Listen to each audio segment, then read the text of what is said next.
அதாவது திமுக எதிர்ப்பெல்லாம் அவங்களுக்கு கிடையாது. உதயநிதி மட்டும் எதிர்க்கிறது. அப்ப என்னன்னா, திமுகக்குள்ளார வேற யாராவது இருந்து அவங்க சிறப்பா இருக்கிறாங்க. அவங்களுக்கு ஏன் முக்கியத்துவம் குடுக்கல? அவங்கள ஏன் புறக்கணிக்கிறேன்னு சொல்றவங்கன்னா, திமுக சிறப்பு தான். அதுல இருக்கிற இவங்களுக்கு முக்கியத்துவம் குடுக்கல. ஆனா உதயநிதி தப்பு. அப்படிங்கிற இந்த தனிப்பட்ட காழ்ப்புணர்ச்சி இருக்கு பாத்தீங்களா? அத எழுதி அதுக்கப்புறம் என்ன ஆச்சுன்னா, உதயநிதி மேல பிரியம் உள்ளவங்க சும்மா இருப்பாங்களா? அவங்க போய் அத கடுமையா கண்டிச்சுன்னா, அவங்களோட வாதம் பண்ணி உதயநிதி மீதான வெறுப்ப வந்து வளர்த்து விட்டுக்கிட்டாங்க. இந்த வாதத்தின் மூலமாக இவங்க. வளர்த்து விட்டு என்னாச்சுன்னா, உதயநிதிக்கு எதிராக யார் பண்றா? உதயநிதிக்கு எதிராக ஒருத்தர் உருவாக்கணுங்கிற இவங்களோட முடிவு பண்ணி யாரையாவது யாரு பேசினாலும் அவங்கள வந்து ஆதரிக்கிறது. திமுக எதிர யார் பேசினாலும் அவங்கள ஆதரிக்கிற மனநிலைக்கு இவங்க தள்ளப்பட்டிருக்கிறாங்க. அதுல 2 விஷயமாச்சா? அதுக்கப்புறம் என்ன ஆகுது? இவ்வளவு மோசமா இதுக்கு முன்னால கரூர் சம்பவம் நடக்கிறதுக்கு முன்னால இத நான் சொல்றேன். விஜய் ஆதரிச்சதுக்கு இவங்க காரணம். கரூர் சம்பவம் அப்பட்டமான குற்றவாளியா விஜய் தெரிறாரு. அவங்க கட்சிக்காரருக்கு தெரிறாங்க. இப்ப வந்து தமிழ்நாடு அரசு என்ன வந்து குற்றப்பத்திரிகை தாக்கல் பண்ணி யாரெல்லாம் லிஸ்ட் போட்டதோ, அதே லிஸ்ட்ட சிபிஐ போட்டிருக்கு. அது வழக்கமான நடைமுறைங்கிறாங்க. இருக்கிறாங்க. ஆனா வழக்கமான நடைமுறை இப்ப சொல்றீங்கல்ல, அவங்க போடும்போதே வழக்கமான நடைமுறைன்னு சொல்லல அப்ப. திட்டமிட்டு மதியழகனை கைது பண்ணாங்க. திட்டமிட்டு அவங்க பண்ணாங்க நீங்க சொன்னாங்க தானே.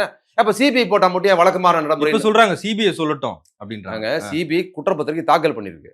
அத நீங்க வந்து உடனே ஏன் வந்து இது வழக்கமான நடைமுறைன்னு குடுக்குறீங்க? அப்ப சொல்ல வேண்டியது தானே. இதுதான். நீங்க இது முடிவானது. இப்ப ஏன் முதலமைச்சர் அங்க காலங்காத்தால போனாரு? நான் இரவோட போனாருன்னு கேள்வி கேட்கறாங்க. ஏன் உதயநிதி அங்க போனாருன்னு கேட்கறாங்க. செந்தில் பாலாஜி அங்க போனாருன்னு கேட்கறாங்கல்ல. இவங்க 3 பேர் போலன்னு வச்சுக்கங்களேன். இவன் என்ன பண்றது? ஏன் முதலமைச்சர் போலம்பாய்ங்க. கேட்பாங்க. எப்படி இருந்தாலும் கேட்பாங்க. இவங்களுக்கு கணக்குல நீங்க எடுத்துக்க முடியாது. ஏன் உதயநிதி வந்து இத விட துபாய்ல அவருக்கு ரொம்ப முக்கியமா?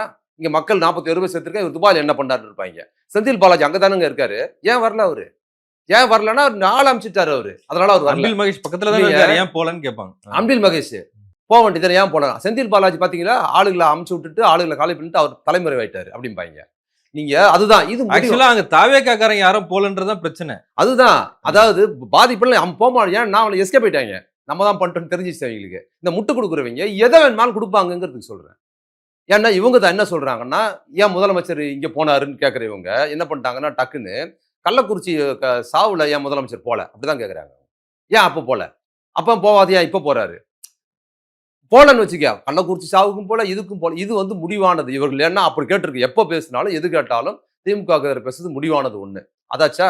அதற்கு பிற்பாடு இந்த கரூர் சம்பவம் இவ்வளவு மோசமா, இவ்வளவு மலினமா ஒருத்தன் வந்து நடந்திருக்கிறான். ஒரு ஒரு ஒரு ஒரு ஒரு நபர், ஒரு தலைவருக்கு ஒரு லாய்க்கு இல்லாம தலைமறைவா ஓடி இருக்கிறான். வெளியே வரலன்னு தெரிஞ்சதுக்கு பிற்பாடும், அவனை நியாயப்படுத்துறாங்கங்கிறது நம்மள விட அவங்களுக்கு குற்றவாளி நல்லா தெரியும். ஏன் முட்டு குடுக்குறாங்க அப்படின்னு பாத்தீங்கன்னா, நல்லா தெரிஞ்சுங்க. விஜய் மாதிரியான பிரமுகர்களோடு நெருக்கமாக தொடர்பு எடுத்துக் கொள்வதற்கு இது ஒரு வாய்ப்பா பயன்படுத்துறாங்க தெரிஞ்சு